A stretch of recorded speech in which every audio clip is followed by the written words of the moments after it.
Good afternoon, ladies and gentlemen of the jury and to all present in this court today. Before we begin, allow me to introduce ourselves.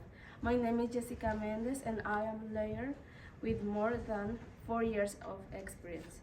But I am not alone because I am accompanied by a team of very professional lawyers.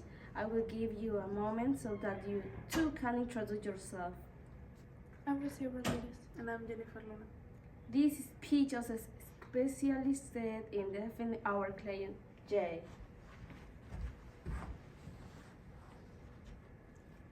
Our client Jay claims that he's innocent throughout this entire crime. We will give our best work and our best arguments to prove that Jay is innocent of the murder of Miss Hay. Jay is a 17-year-old guy who will be described as this weird, quiet, black guy who wears piercings and has a gothic style of clothing. However, others who know him better, like his friends, will describe him as this intelligent, inquisitive, sweet, goofy guy, beautifully unconventional, as stated as one of his friends. Although Jay is involved in drug dealing, we must keep in mind that he comes from a difficult background. Jay lives with his grandparents and his mom. However, it could be said that he mainly sustains himself and his family financially.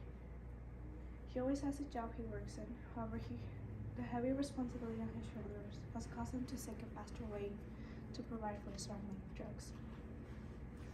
Jay didn't have any kind of relationship with Hay. Why would he want to kill Hay? She was only his best friend's ex-girlfriend. No reason why. He was not jealous. He had not talked to Hay ever. But maybe he was jealous. Adam was a popular kid, football player, handsome and friendly. And Jay just was a weird emo kid. The audience is worrying right now. Why Jay and Adam have a car and cell phone.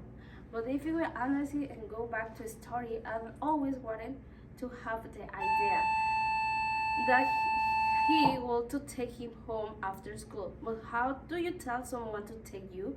At school, if you have a car, logical you get ride a car. After using it so that someone give ride.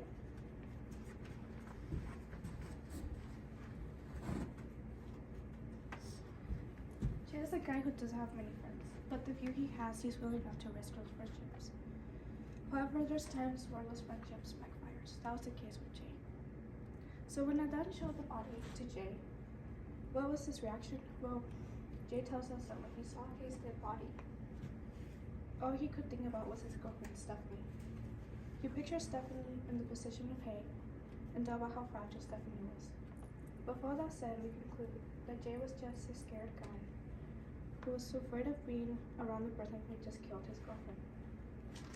Jay feared for his life and for his girlfriend, Stephanie, since Adan knew her personally. They claim that Jay is guilty of killing Hay, but there is no physical evidence that can prove that Jay actually did it. Let's remember that he only knew Anand. But what will happen if he was hurt? Many people wonders if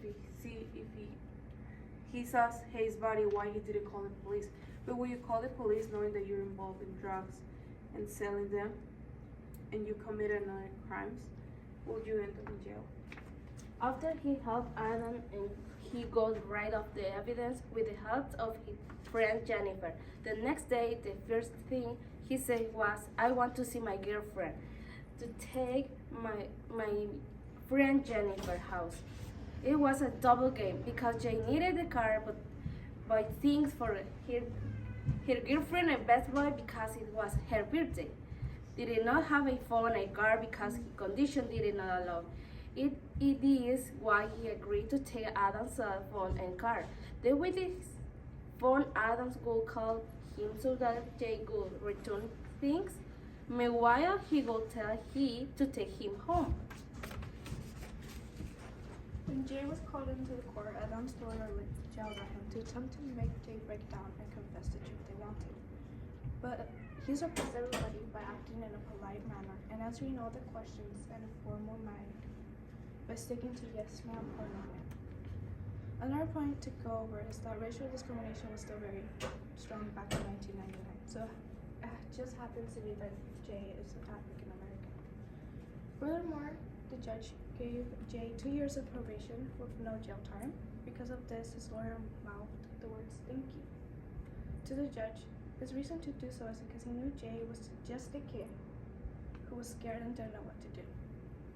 Jay tells us that Stephanie and Anand had a good relationship, including with their families, but Jay was just looked down, listening to the people rumors and that he was not involved into attending to school in illicit. But as mentioned before, themselves they guided for fake rumors, and this entire crime scene there's no clues and or footprints that will involve Jay as a suspect. Of course, he admitted using the shovels to dig for his body, but why would he throw his clothes and shovels away? Why would he do that? But Jay didn't notify the police after burying the body. He and Adam went to house when Jennifer and friends was there. He was nervous because didn't know when the police would call the night. For Adam and Jay, would call the night and say suspicious and nervous.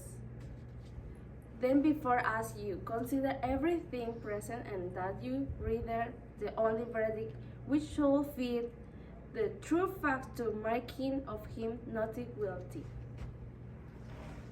Thanks.